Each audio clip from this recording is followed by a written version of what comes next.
Is that sharing? Not yet. Not showing it to me yet. All right, there we go. So let's go to accumulation block 1. If I lay this thing out, typical tier system format, you can see right there on the organizer how it's set up. Yeah. So Monday's your typical total body day. Right. It's set, the percentages are set super low so I can build the volume in. And you see over time, as you go week to week on that, you see percentages go up. We start with an exercise that's disadvantageous, like the snatch grip deadlift. Nobody's good at it. But it's something where we can start to kind of see where his strength level is. Right.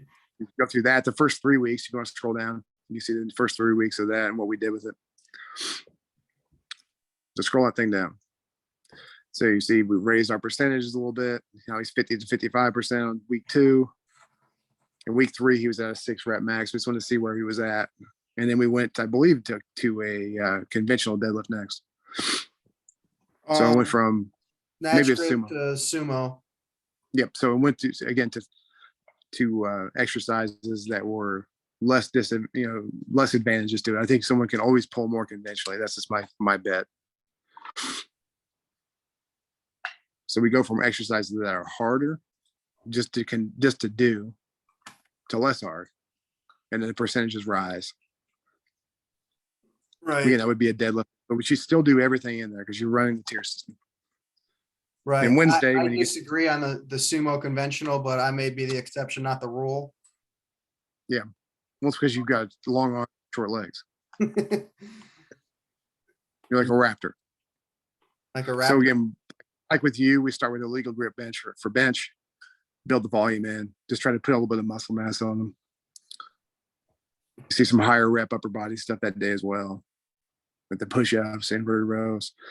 The bottom line was, after we came out of this little piece, he realized we're not doing enough. I don't feel like I'm doing enough, because he was doing walks on his off days, and it's not what he's used to, Right. He's used to killing him afterward. But we built a good strength base there. So if you want to go to work, it says meat and potatoes, you can kind of see how we started to change some things. Meat and potatoes. Yep. Gross. Yeah. So there we started to build in some conditioning work to start off on the main lift days. So he's got alactic power, alactic capacity work, stair jumps as part of his warm-ups on certain days. But I started building in, again, we're working up to exercises that you can put up a little bit more weight with. So he's got a back squat, set his pin so he can bail to 5 rep max. Then building the back end. Go down lower. You kind of seeing what we're doing here. We're just trying to get him stronger, first of all. Then I gave him some conditioning work that was a little bit hard, some HIIT work, so he can start to. Because I was feeding him a lot of food here. He was running a rough carb cycle, and it's like his high carb days were around 800 grams of carbs, and this is a 180-pound guy. So over these next few weeks, he got up to 190 pounds. Was his top end. That's the heaviest he's ever been. Wow. And now we're bringing him back down. He's like in mid 170s right now.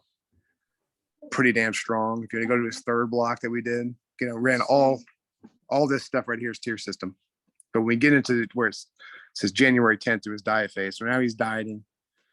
We're running. There you go, right there.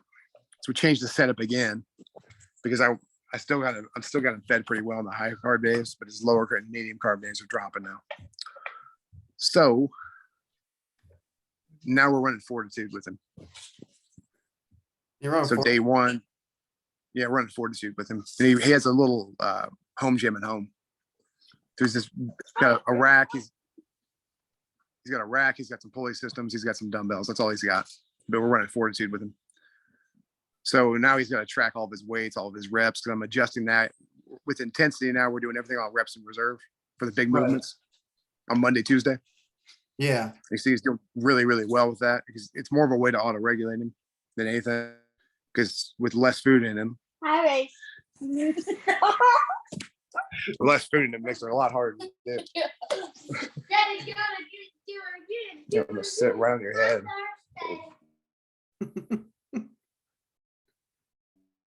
Jazz. Yeah. No, I mean, And like I said, with Fortitude, it's total body every day. It's total body every day. And you get to the muscle round days where he's kind of dictating his own weights there. He has a little bit of latitude. That's his Thursday, Friday. He's got a little bit of latitude on what he picks for exercises, except for some of the big ones. I still want him doing rack pulls. I still want him doing like illegal grip bench or floor press or something like that as a big movement, but they're done as muscle rounds. So you do 4 reps, you rest 10 seconds, and you do 4 reps again, rest 10 seconds. And you try to get to 6 sets. So now we're trying to find a sweet spot with him. for 6 sets on muscle rounds. Yeah, it's 6 sets of 4. Oh, okay. Because I remember when that one, I Oh my god. when you had me doing Fortitude, I loved it. Yeah, he likes it a lot too. We're doing this set. We did that instead of 5 days. It's because I still got him fed pretty good on the high days, but I need to have that calorie balance to make sure he's still dropping 1.5 pounds a week. Is he just training for fun, or is he training for something? Just training for fun. Okay. Yeah, because I remember, I mean, it doesn't look too different from what I did. I think you didn't put very much deadlifting in my program when I was running. It was almost all squat based stuff. Probably so. I also had access to a full box gym and all the hammer strength stuff. Yep. And he doesn't have that. So that's kind of the difference between everything. Between you and what he was doing, it's a lot different.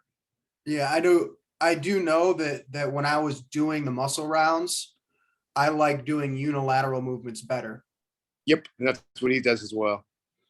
Except for the squatting movements, a lot of the other stuff is it's exercises where you can put yourself in a position where you're not going to get yourself hurt. Unilateral works really well with that. Yeah, especially with the muscle rounds, because you do one side, other side, and then go back and all forth. bounces out. So I guess that's kind of what we did. You can kind of tell we started pretty conservatively with him. Kind of found it's kind of a meeting point with him is just figure out what's going to work better for you. What do you enjoy doing? That's like I said, that's when we started adding like the HIIT cardio. Started adding challenge sets on that second program, and now that to this one, it's really a chance for him to push himself every week. He's got numbers to try to beat. It's really pretty cool, man. I'm enjoying. He really enjoys it too. I like such a basic level client right there. It's just someone that trains because they love it. It's not someone that's got a competitive aspiration, at least not right now. Just trains because he loves it. Yeah, that's where I'm at. So if we go look at mine. Yep. Right. Pretty similar setup for the most part. Yeah, it really is. Really it is. There's not much that changes. I like tier system, but with yours, Wednesday's more upper body heavy again because you're getting a little bit older now. You're about to have a baby. Life's about to change. I don't want to throw a giant wrench into you once that happens. Right. To where you're trying to adjust. So can't really see that too well. Can you drag it over?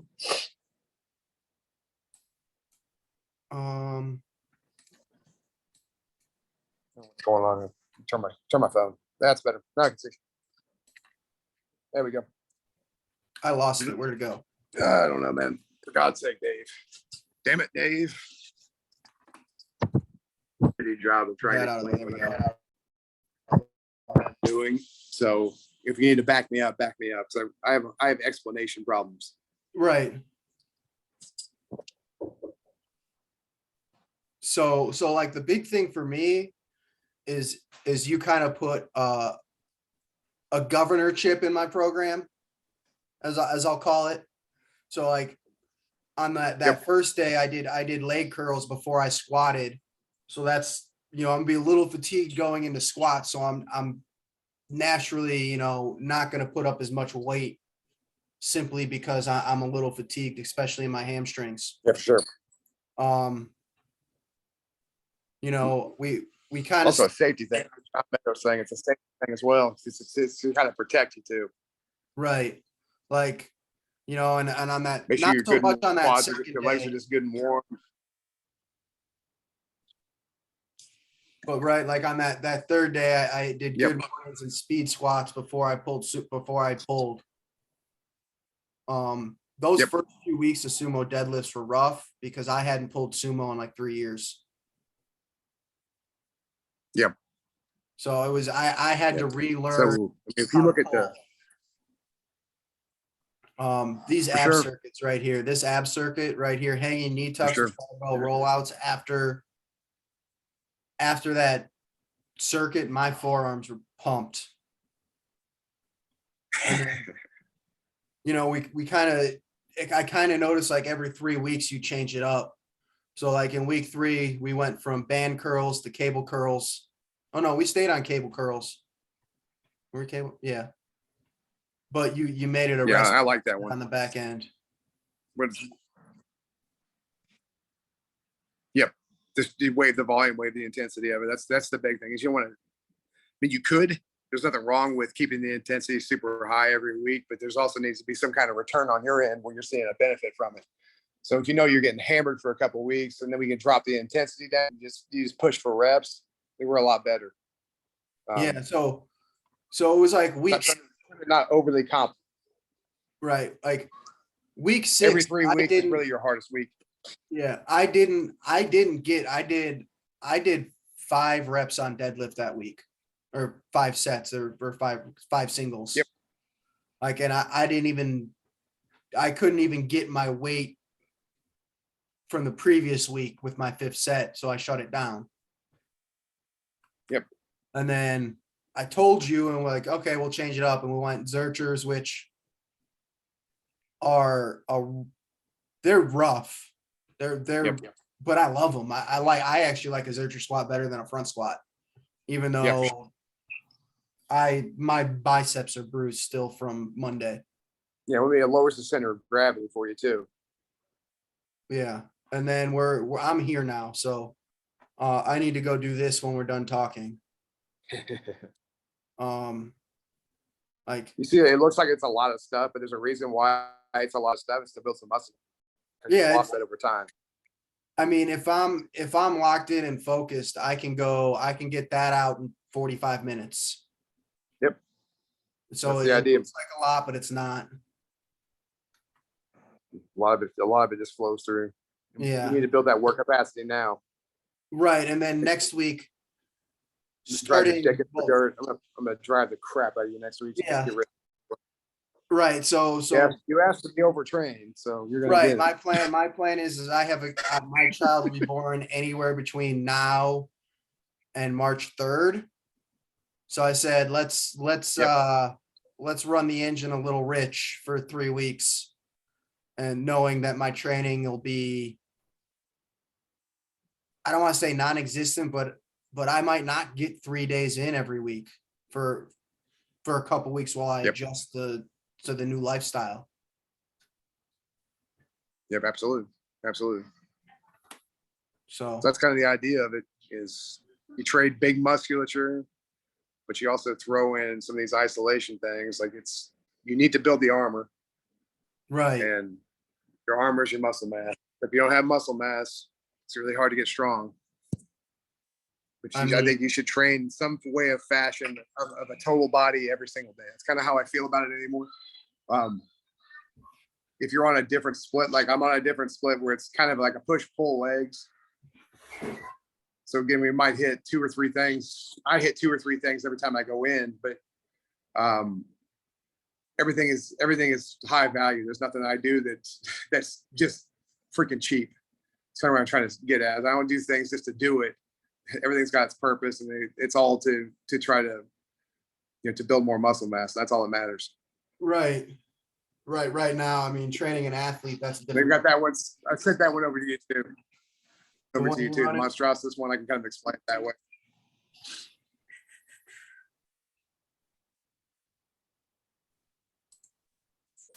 My drive. Refresh. Yeah, no, But I'd rather you see it than not just hear the words. I like words. I mean, I would be really interested in sitting Yeah, down and talking about how you and I built programs over the years. I Yeah. Unless I'm doing a 4-day split, I'm pretty much a tier system guy. If I'm doing a 4-day sure. split, I probably follow more of a west side style split. We'll have a heavy upper, heavy lower, and then like a Yep. not, like I said, I don't want to necessarily say it's just a speed day, but it's more of a power day. May not be bands and chains, may not be true dynamic effort work, but we're focusing on going fast. Yep. Yeah, I'm not seeing it. Share it to you. Hold on. Let me go back. Oh, Monstrosity's block 1. Monstrosity's block 1. Based on 45 days of discipline.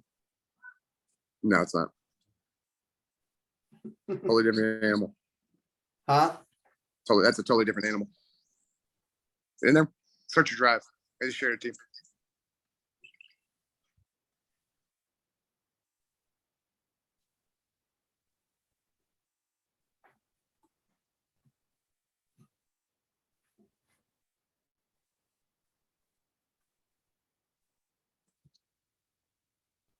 Okay, maybe if I open it this way, it'll show up in my drive now because it's in my email. Or hit shared with me.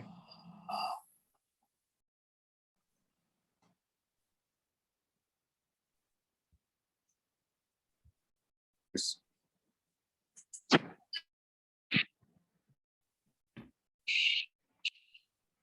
Okay.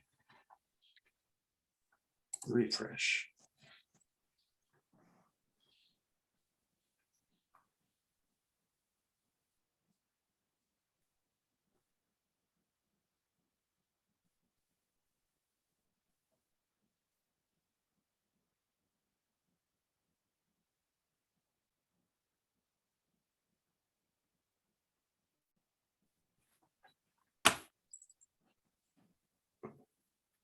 Where'd you go?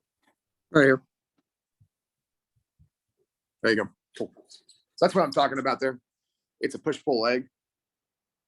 So incline flies, it sounds like not much, but it is. I'm trying to get a baseline there. The idea this first week is the baseline of trying to find somewhere between like an 8 to 12 rep max, and then vary the rest of the block based off of that. Use the reps in reserve. The incline barbell is something I've been working on now for the last 6 weeks. I'm going to continue to work on that. Setting a rough 8 rep max again. When I say rough, it could be off 20 pounds, but it's got a way on there that you can kind of rate it. Where you go with the how hard it is column. 0, 1, 2 kind of tells you if you could go up by 10 pounds, go up by 5 pounds next time, and whatnot. Like I say, no, day 2 is a pull day. I throw my deadlifts now into the leg day, which just, to me, it feels better. Again, everything for this first week, you're gonna warm up. Like I said, for the warm ups, that's what you're gonna do for the warm up. And the intensity itself is you're trying to find out probably on that first set, second set tops, where your 8 to 12 rep max is. And so it can be light, and that's fine. It's kind of how I prefer it. So we have something to work off of, but it's just a rough estimate. And then for the rest of that, I haven't gotten the rest of it planned out. This is from my online group. That's how I'm going to start to vary things. It's based off of higher reps, like working in that 8 to 20 range. Because I think there's muscles that certainly respond better to that. Legs for sure start to respond really well to high reps. Shoulders for sure.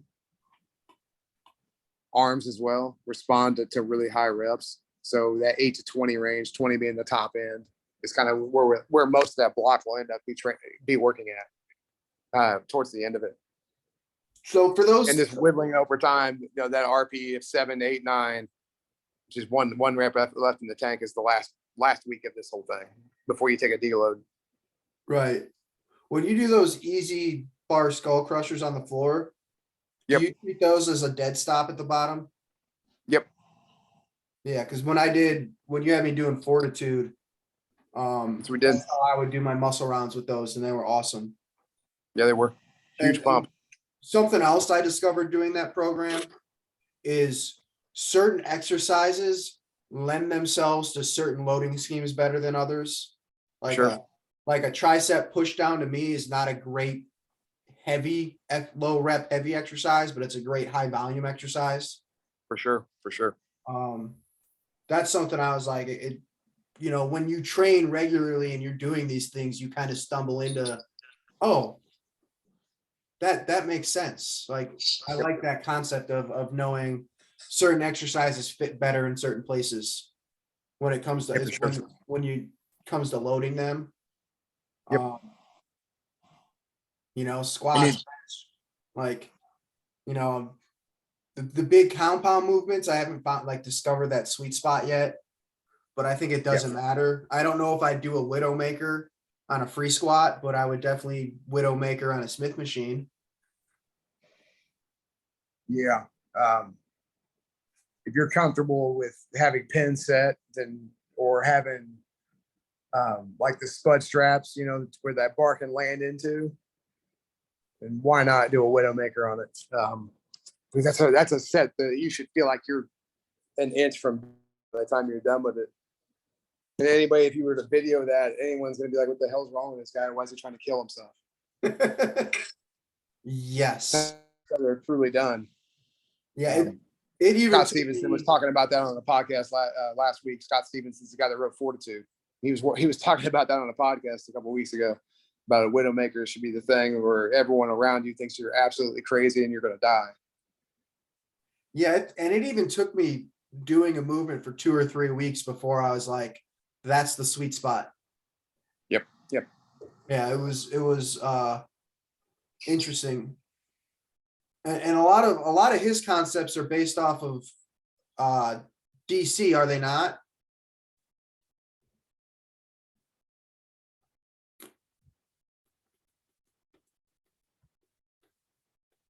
Yeah, because he was DC's. He was Trudell's, Dante Trudell's, one of his few trainers that he allowed to do it. So yeah, he's a big DC guy.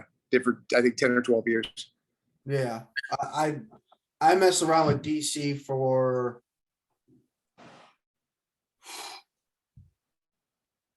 3 months. Yeah, it's one of those I think you get to stick with a long time. I've never been an extended period of time on it, or really any other program. I mean, I'm finally coming into a period in my life where I don't think about anything else. I just do what I need to do. Stop thinking about the next thing, because when you start thinking about the next thing, you forget how good what you have currently really is. And you don't see that through. So Right. that's the thing with myself. I'm like, well, why am I not doing this? Why am I not doing that? I should have been fucking doing the same things I should have been doing now. So I wish I'd have done this when I was 5. No, I got into that rut too, where I ran my riff on 531 for like 2 years and I just got bored with it. Yep. And a little beat up. Yep. From doing That's a the big reason why I same- program do it anymore. That's a big reason why I program the way I do anymore. Though I keep certain concepts. I like to have certain ideas into it, but still maintain the bulk of what we're trying to do, which is keep big movements in. You're going to wave volume and intensity throughout the year. And I mean, through that, like, have you ever done Dave Tate's Stronger program? I don't know if I've ran it, but I've read Okay. all of them, and it's been a while since I've looked at them. Yeah, like that's a takeaway I have from that year, because that was one of his getting program. And I noticed at different times my body looked different, but my performance felt different though too. Like during phase 2 of that program, where he drops a lot of the volume out of it and a lot of the restrictions on the diet, I got softer than shit, but I also got really strong. It was cool. But then, like through the diet phase, I get lean again, my work capacity goes back up, and then you cycle through and you do it again. So like my year now is kind of revolved around that. There's times where I'm going to fatten up a bit,